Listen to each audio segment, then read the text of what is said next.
My in-laws left my 5-year-old son standing in the rain, sobbing on his birthday. And they thought I'd forgive them. They had no idea what I had planned. I'm Erin, 31 years old, working as a paralegal. I'm married to Kyle, 34, and we have a son, Mason, who just turned 5. Mason is my world, bright, curious, sensitive, and so full of love. He's the kind of kid who runs to hug you after being apart for only an hour, the kind who cries if he thinks he's hurt someone's feelings. All I've ever wanted is to give him a childhood full of warmth, security, and laughter. But when you marry into a family like Kyle's, that dream becomes harder than you'd imagine. Kyle's parents, Harvey and Colleen, never truly accepted me. From the very beginning, they made it clear I wasn't good enough for their son. At first, it was little comments about my cooking or how my career wasn't really a stable path. Later it became more cutting, leaving me out of family group photos, planning events without inviting me, telling Mason to ask Daddy, not Mommy, whenever he needed something. I tried to brush it off for Kyle's sake and especially for Mason's, but it wore me down. You tell yourself to stay polite, to keep the peace, but there comes a moment when that peace shatters. For Mason's 5th birthday, I wanted something special. We rented a pavilion at the park, decorated it with balloons and streamers, and planned games and food.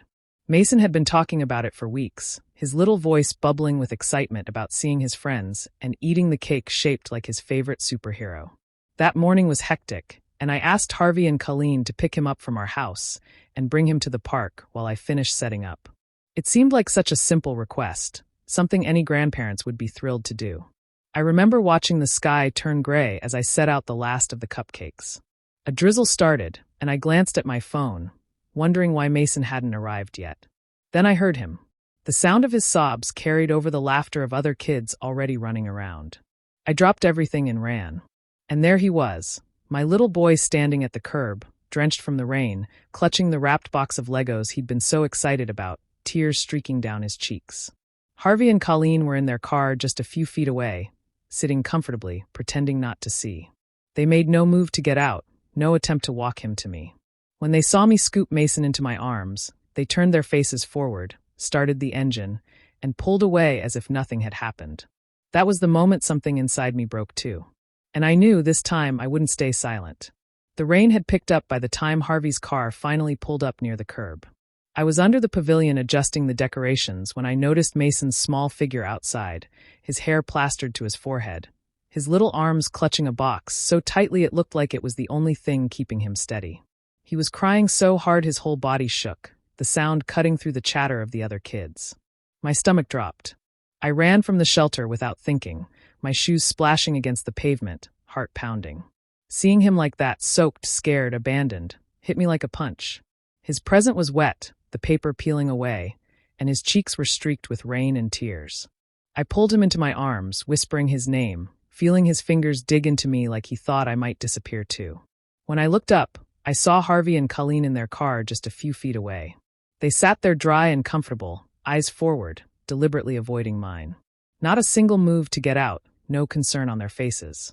They didn't even roll down the window. I stared at them in disbelief, but they just put the car in gear and slowly drove off, leaving a trail of water in their wake. Around me, murmurs rose from the parents who had brought their children to celebrate Mason. Some gasped, some shook their heads, others whispered angrily about what they'd just seen. A few came closer, offering jackets or tissues, trying to help. Their outrage was clear, but I barely registered it. I was focused on Mason's trembling body and the fact that his own grandparents had chosen to humiliate him in front of everyone on his birthday.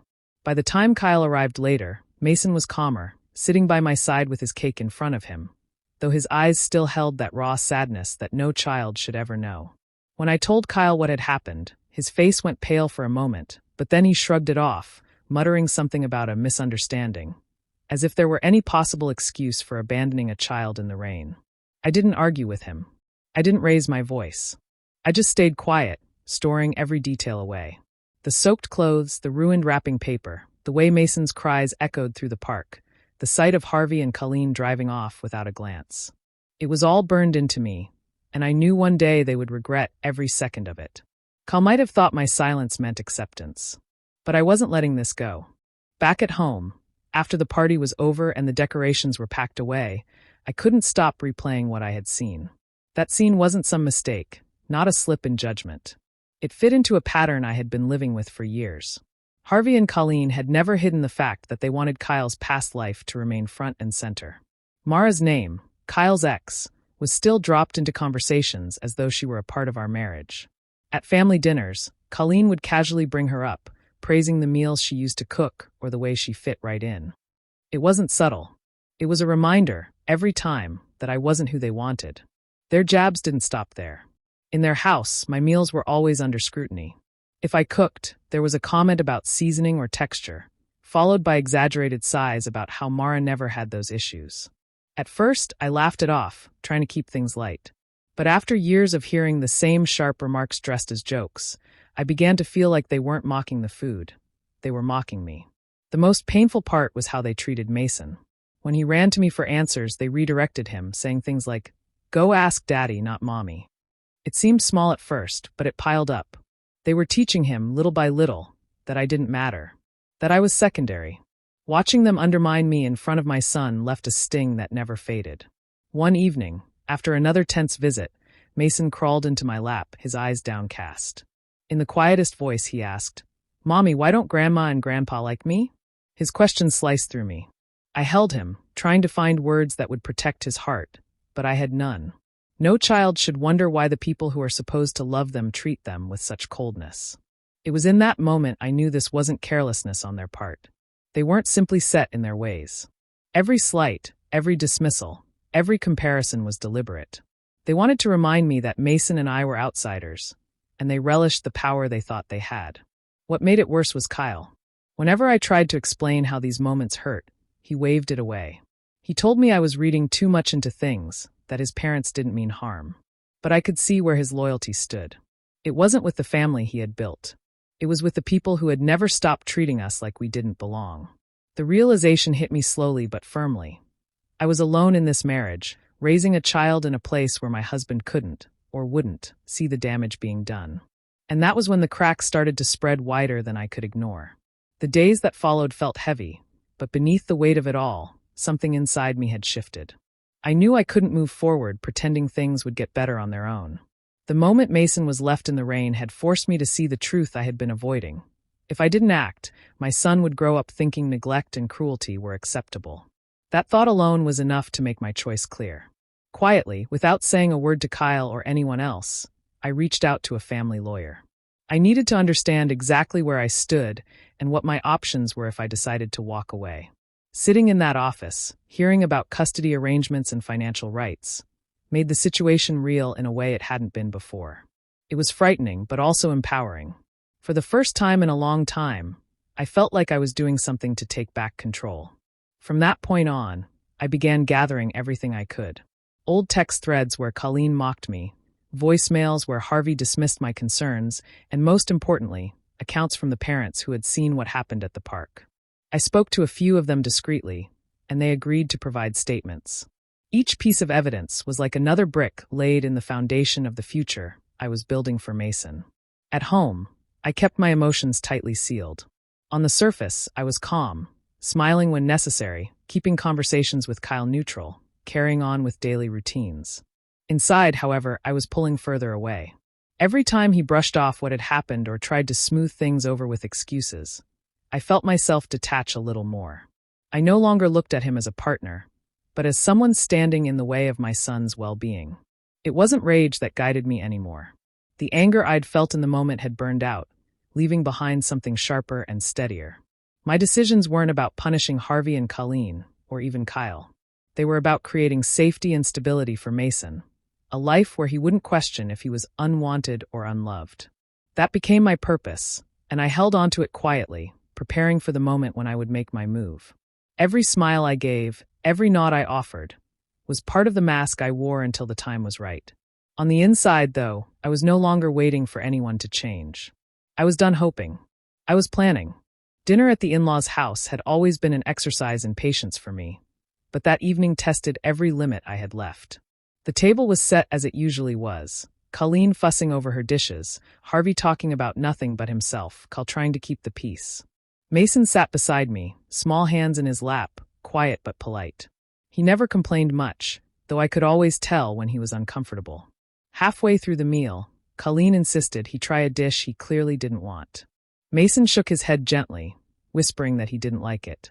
Her response was loud enough for everyone to hear. She laughed, shaking her head, and said, "There he goes again, too sensitive, just like his mother." The words hung in the air like poison. Mason's face fell, his eyes darting toward me as though asking if it was true. I felt the heat rise in my chest. Something inside me snapped. I put my fork down and told her sharply that mocking a child for his feelings wasn't acceptable. My voice wasn't loud, but it carried a weight that silenced the table for a moment. Mason leaned into me, seeking reassurance, and I wrapped my arm around him without looking away from her. But then Kyle broke the silence, siding with her as if it was the most natural thing in the world. He told me I was overreacting again, his tone dismissive, as though protecting our son was nothing but unnecessary drama. The sting of betrayal wasn't new, but in that moment it cut deeper than it ever had before. I stared at him, realizing he didn't even hear the words he was saying. He was just falling back into the same role he always played, his mother's defender. I didn't argue any further. I didn't cry. I simply finished my meal in silence, every bite feeling like lead. But in my mind, the decision was final. There would be no more justifying, no more pretending this was a phase that would pass.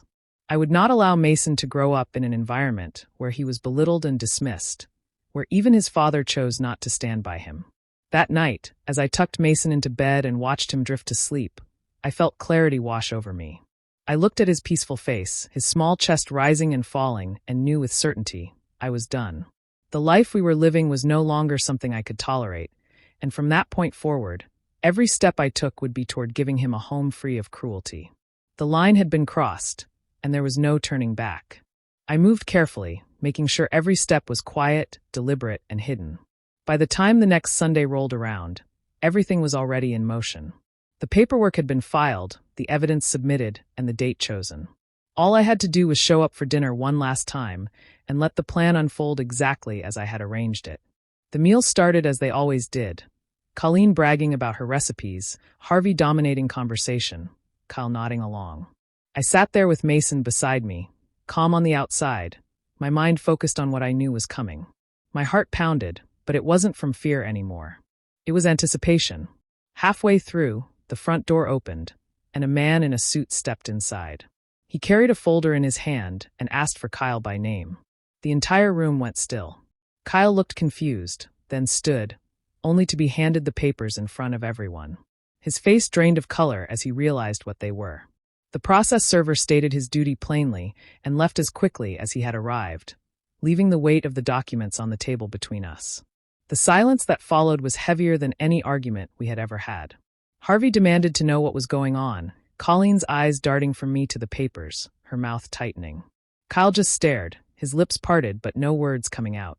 He fumbled through the first page, the lines spelling out exactly what I had claimed: emotional neglect, harmful conduct by his parents, and the incident at Mason's birthday used as the clearest example. Every detail was in black and white, undeniable, signed and filed with the court. I had requested full custody, making it clear that any visitation would only happen under conditions I chose. There would be no more unmonitored time, no opportunities for them to leave Mason abandoned again. The power they thought they had over me, over him, was gone in an instant. Colleen's hands trembled as she reached for a glass of water, her usual composure slipping. Harvey muttered under his breath, angry but stunned, as though he couldn't believe someone like me had dared to strike back. And Kyle, he stayed frozen, staring at the papers as if they were written in another language, unable to process that the life he thought he controlled was being dismantled right in front of him. I didn't raise my voice. I didn't explain. I simply gathered Mason's things and stood. The papers said everything that needed to be said. They were my answer to years of cruelty, my shield for the child who depended on me. As I walked out the door with Mason's small hand in mine, I felt no guilt, only a quiet certainty that the first step of my revenge had landed exactly where it needed to.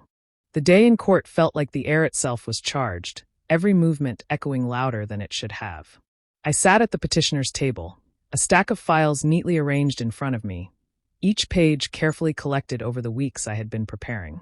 Across the room, Kyle avoided my eyes, while his parents sat stiff and indignant, whispering to each other as though their outrage could change what was about to unfold. When it was my turn to speak, I handed over the records I had kept, messages filled with their dismissive words, recordings where my concerns were brushed aside, and most importantly, the accounts from parents who had seen Mason that day at the park. Their words painted a clear picture. A child left alone in the rain while his grandparents remained comfortably in their car. The courtroom was silent as those statements were read aloud. Then came the moment I will never forget. Mason was asked gently if he remembered what had happened. His small voice carried through the room as he said, "Grandma left me in the rain." He said it without malice, simply telling the truth the way children do. That simple sentence landed harder than anything I or the witnesses had said. You could see it in the judge's expression, in the way Kyle shifted uncomfortably in his seat, in the way Colleen's face drained of color. Their attorney attempted to twist the story, insisting I was exaggerating, that I had influenced Mason, that I was painting them unfairly. But each time they tried to turn it back on me, the documents and testimony stood against them. The more they pushed, the more desperate they sounded, until even their arguments seemed flimsy and hollow. The judge reviewed everything with a seriousness that made my heart race. Finally, the ruling was given. I was awarded primary custody of Mason. Child support was ordered, and the terms of visitation would be on my conditions. Ensuring Mason's safety came first. The words were clear, decisive, leaving no room for argument. Kyle sat frozen, his humiliation written plainly across his face. He had believed I would never take it this far, never challenge the power his parents held. Harvey's jaw tightened, and Colleen lowered her head, no longer able to meet anyone's eyes. Their attempt to cast me as manipulative had collapsed under the weight of their own actions. As I walked out of that courtroom, Mason's hand tucked in mine, I felt the first true breath of relief in years. Justice hadn't erased the pain, but it had exposed the truth in a place where it mattered most. The mask they had worn for so long was shattered, and there was no taking it back. Not long after the court's decision, Harvey and Colleen set out on their next move. They wasted no time calling cousins, siblings, and anyone else willing to pick up the phone. Their version of the story was one where I had schemed, exaggerated, and torn apart a family for no reason. They painted themselves as victims, insisting they had been unfairly judged. At first, I heard whispers from a few relatives, cautious questions about what had really happened. I answered only with the truth, never embellishing, never needing to. Slowly, the details of Mason's birthday and the testimony that had been shared in court spread through the family on their own. It didn't take long for people to see through the story Harvey and Colleen were selling. Instead of rallying support, their attempts backfired. The more they spoke, the more desperate they sounded. Aunts and uncles who had once dutifully attended their dinners began to quietly decline invitations. Cousins who used to gather in their homes stopped showing up. Birthdays, holidays, and casual get-togethers slowly shifted elsewhere, leaving their house quieter with every passing month. I didn't lift a finger to make this happen. I didn't call anyone or defend myself beyond the facts. I had already fought the real battle in court. Everything after that was simply the ripple effect of the choices they had made. They wanted loyalty, but what they received instead was distance. Their pride wouldn't allow them to admit fault, so they dug themselves deeper, clinging to bitterness as if it were all they had left. Meanwhile, I focused on Mason and our new routines. The silence coming from their direction no longer carried the same weight it once had. Where before I might have lost sleep over their opinions, now I didn't even bother to acknowledge them. Their punishment was built into the life they had created. Loneliness and the steady unraveling of the respect they once demanded. Each time I heard about another relative who had stopped visiting, I felt nothing but a calm certainty. I hadn't needed to argue, fight, or prove myself further. Their own behavior had done the work for me. And in the end, watching them fade from the center of family gatherings into the margins was a more fitting consequence than anything I could have orchestrated. They had wanted control, but all they managed to secure was their own isolation. The move happened quietly, just the two of us settling into a modest house on a quiet street. It wasn't large, but it was ours. The walls felt lighter than the ones we had left behind, filled not with tension, but with the possibility of starting over. Mason explored each corner with curiosity, his small footsteps echoing in the empty rooms before we filled them with laughter, books, and simple comforts. As the weeks passed, I began shaping a new rhythm for us. Meals at the kitchen table turned into little celebrations of our own. Bedtimes became gentler, with stories whispered until his eyelids grew heavy. It was a life stripped of drama, one where Mason didn't have to brace himself for unkind words or cold silences. Slowly, I could see the shift in him. His shoulders relaxed, his smile returned more easily, and the spark in his eyes began to shine again. When his next birthday arrived, I made sure it was nothing like the one that had scarred him before. We decorated the living room with streamers and balloons, baking cupcakes together the night before. Ruth came early that day, arms full of presents and her usual energy that lit up the room. She had become our anchor through it all, the one person who showed Mason what steady love looked like outside of me. Watching her crouch down to his level, listening patiently to every word he spoke, reminded me how important it was for him to be surrounded by people who cherished him. The party itself was simple, just close friends, games that filled the house with laughter, and a cake with candles that Mason blew out in one long breath. No one was left waiting alone, no tears spoiled the moment. Instead, there was only joy, the kind that comes from being safe and celebrated. Mason's grin as everyone clapped was enough to tell me we were on the right path. Day by day, I noticed changes. He began drawing pictures of our house, filled with sunshine and smiling faces. He slept soundly through the night. He no longer asked questions about why certain people didn't treat him kindly. Instead, he looked forward to trips with Ruth, weekends at the park, and our nightly rituals. The scars were still there, but they were healing under the steady warmth of a new life. For the first time in a long while, I felt peace settling in around us.